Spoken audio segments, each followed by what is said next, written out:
When my husband and I both first started making over a six-figure salary each, we thought we'd be swimming in money, like Scrooge McDuck style. But man, were we wrong. Hello, and welcome to A Briefcase of Luxury, a place where we love to chat about all things related to life, learning, and luxury. So this is more of a chatty video, so feel free to just let this video play in the background while you go about your day. I love watching personal finance videos on YouTube, right? Almost as much as I love watching luxury content. In fact, if I find myself watching too much luxury content, I try to balance it out with watching videos on investing or wealth building, just to refocus and recenter, especially now that I really want to be cognizant of what I'm spending my money on. And one message that is pretty consistent across most personal finance videos is that if you don't know how to handle a little bit of money, then how can you expect to handle a lot? Now, I get the sentiment, I really do. There were times when I was making minimum wage where I made a lot of dumb purchases. I mean, nothing catastrophic, like a designer purse would cost me a couple of paychecks, but it was never something that I couldn't recover from. But over time, I learned to be better about handling my money. In fact, I learned to get really good with handling a little bit of money. I got to the point where I knew how to question myself before I made what I consider to be non-essential purchases.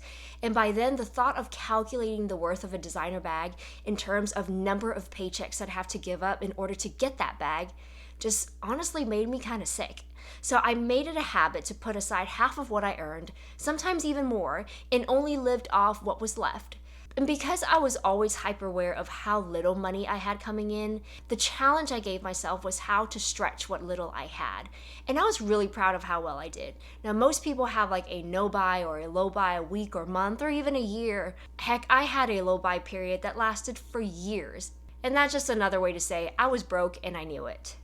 Now, I avoided purchasing anything I thought I could go without. I didn't buy anything new until the item I was needing needed to be replaced or ran out.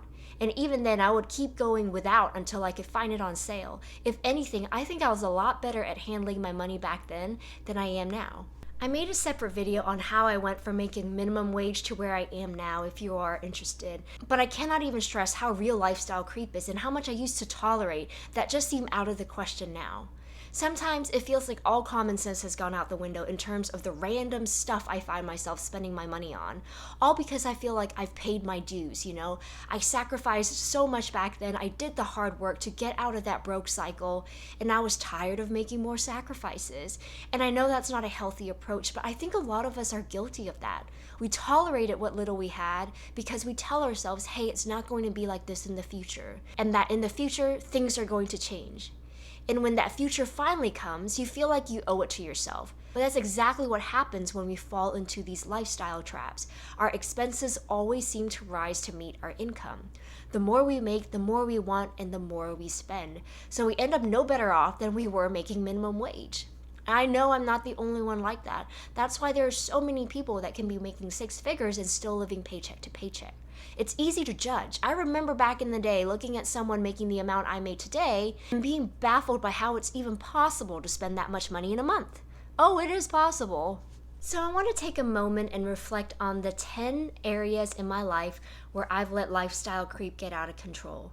Now maybe some of you will just shake your head, and maybe there are others who will identify with me. And moving forward, these are the areas that I am actively working on cutting back for the year.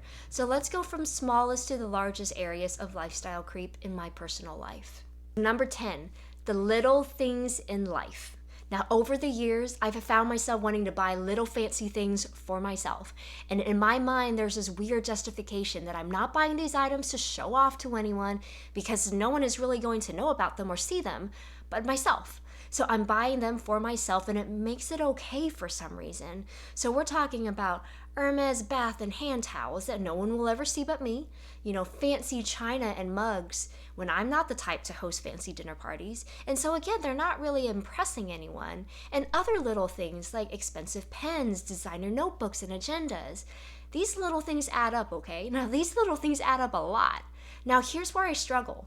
Do these little things put a smile on my face? Oh my gosh, they absolutely do. When I use my towels, my fancy mugs, my pen, they make me happy. Is that justification enough though? Honestly, no. Because is my Hermes towel toweling me off any better than my Target towels? Does my food taste any better out of fancy china? No. Is my writing any better?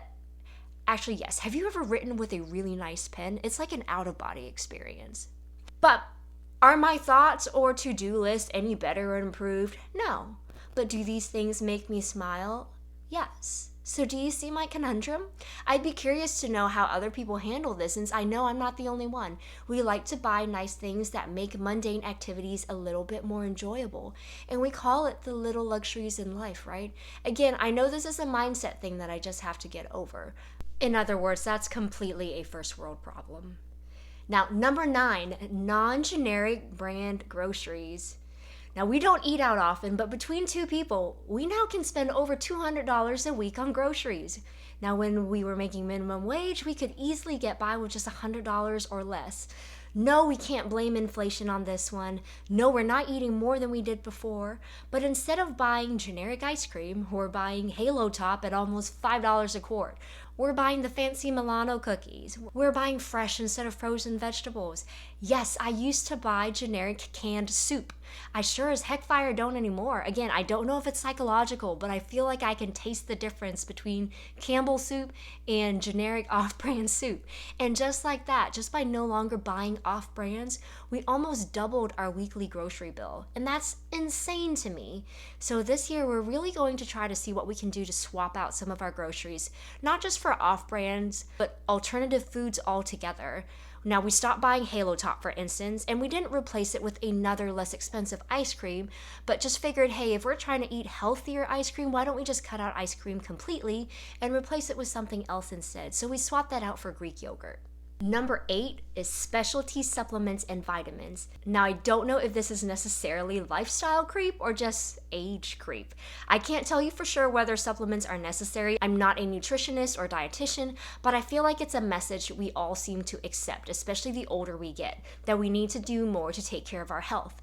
And all of a sudden, we all start to hit that supplement vitamin aisle to get stuff for our joints, our bones, our hearts, our metabolism. And before you know it, you have an entire medicine cabinet filled with every single type of supplement under the sun.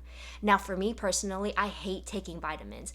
I just hate pills, period. So if there's a gummy version of a vitamin or supplement out there, then I'm totally sold. I'm all for it. So now my morning consists of me taking at least 5 different types of vitamin supplement gummies. One multivitamin, one for glucosamine for joints, one for calcium, one for collagen, one for biotin. So yes, I have a mini candy fest before breakfast. And it's the only way to make sure I actually take my daily supplements and vitamins. But is it the only way? Really? Really? No, I just have gotten so spoiled that I'd rather spend a few extra dollars, and sometimes quite a few extra dollars, to find a gummy version to make supplements more fun. And that adds up monthly, and I really should just learn to be a big girl and take my vitamins like any other normal adult. Number 7 is skincare. Now, this is another one too where I'm not sure if it's just lifestyle creep or just age creep, where the older you get, you feel like you need to invest more in your skincare. So last year, I was buying serums, essence, toners, moisturizers, targeted zone treatments, under eye cream, cleanser, oil cleanser, double cleansers, balm cleansers. You get it. It's just too much. So this year, I'm just taking it back to a simple 3-step approach: a cleanser, a toner, and a moisturizer, and we're just gonna call it good. Number 6 is buying clothing for full price instead of on sale. I know this one can be a little controversial, and I do struggle with this, because on one hand, I used to have this habit of buying something just because it's on sale, instead of buying something because it's something I actually needed or something I really loved. I love shopping for sales when it comes to clothes. I feel like it's a nice way to be adventurous and try out different styles that I normally wouldn't. Especially if the right size was available, then I just owed it to the piece of clothing to give it a try. Now, in fact, back then I refused to buy anything at full price, even if I was in love with it. But nowadays, I hardly ever shop sales. Instead, if I see something I like at the store, even if it is at full price, I just buy it and call it good. And it saves me a lot of time rather than perusing sales racks. So you think that'd be a good thing, right? But what if the volume of what you're buying doesn't change? Then I really haven't saved anything, and instead I've just spent more money buying clothes that I naturally gravitate towards, but probably already have identical pieces at home. Number 5 is aging parents and family in need. Now, this is another one that may be considered somewhat controversial, and it may be more of a cultural thing or just a me thing, really. But the more disposable income I seem to have, the more pressure I feel to help out others in need, even at the expense of my own financial health. Because I justify it by saying I can always make more money, but there may be others in my family that can't. They may be at the point where the only income coming in for them is whatever they have set aside for retirement. Again, I don't have an answer for how to handle this area yet because it is still relatively new to me. All I know is this is something that most of us deal with as we get older, or as our parents get older, or if we have other family members that are in need of assistance. This is just an area I'm still learning to balance in terms of providing help to family members while not jeopardizing my own financial health. Now, number 4 is travel. Now, to be fair, my husband and I have always traveled, even when we weren't making a lot of money. In fact, this is what we would specifically save up for, and a big factor for when we are considering what a comfortable lifestyle for us. We wanted to be able to travel. Now, for the most part, we're not really spending more money on where we travel. We're not really booking first class tickets or 5-star hotels in fancy, expensive cities and resorts. It's more of how we travel. If I compared a similar trip to the same destination, we spend substantially more nowadays. So for instance, instead of taking public transportation from the airport to our hotel, we opt for convenience and take a taxi or an Uber. So transportation during our travels is where we've seen the biggest difference, and that can rack up extremely quickly. I'd rather pay for convenience when it comes to transportation. Now, there are other areas of travel that have stayed fairly consistent. For instance, fortunately for me, I'm not a fancy restaurant type of person, so there are definitely other areas that haven't changed much. I'm always looking for the cheapest and best eats when we do travel, and I love trying out local fast food joints. So again, it's not every aspect of travel that's gotten out of control, but opting for private transportation versus public transportation does make a big difference. So number 3 is housing. So this is one of the first areas people talk about when it comes to lifestyle creep. For me, it's up there for sure, coming in at number 3, but it's not the biggest area, surprisingly. Maybe it's because I've always been pretty intentional about living in areas that have a lower cost of living.